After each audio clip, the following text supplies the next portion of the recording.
Dear students, welcome to week 5.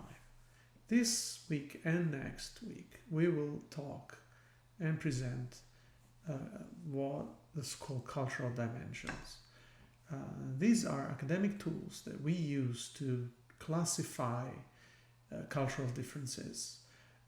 These are the result of studies by academic professors who dedicated their time to the field of study of psychology and communication, anthropology, and they gave us these very useful tools that help us classify different cultures and try to make sense of their behaviors, different behaviors.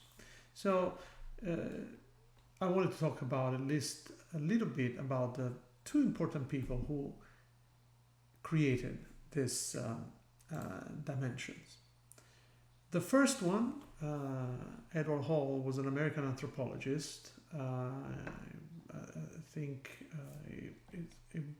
in the 70s he started to develop his theory of high context and low context communication dimension, and he talked about it in a book called The Silent Language, and this became immediately a bestseller at that time, and it was so influential that we still nowadays use this classification of cultures based on different communication types.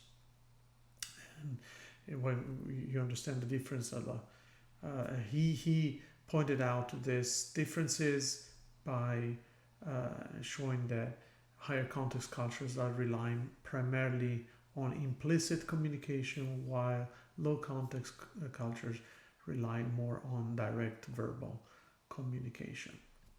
The other person that built on this initial categorization is a Dutch psychologist. His name was Geert Hofstede. He was born in Holland. He was an engineer by initial education. He worked in the corporate world as a manager. He worked in international corporations, and then he started to be so interested about the working dynamics between different cultures in a workplace environment that he left the corporate world to go back to study and become a psychologist.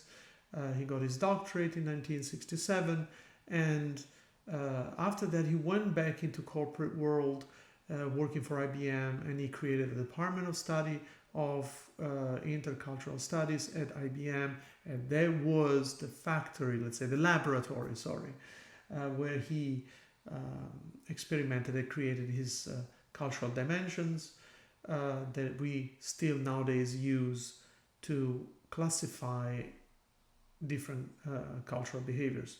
I'll name a couple of those. We're talking about, for example,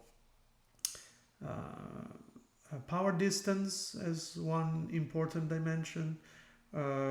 We can talk about risk aversion dimension, low and high risk aversion, collectivism versus individualism, masculinity versus femininity. We will go through all these dimensions to explain in the coming 2 weeks what they mean. And again, remember, these were the result of scientific experiments and studies.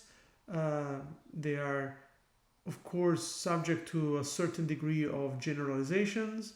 So that means that, yes, cultures correspond more or less to these categories, to either one or the other, but single individuals might be an exception.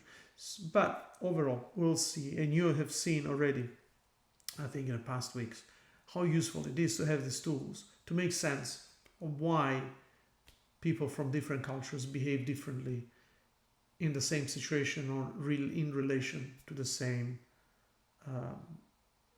object or subject. All right. Thank you and enjoy this week.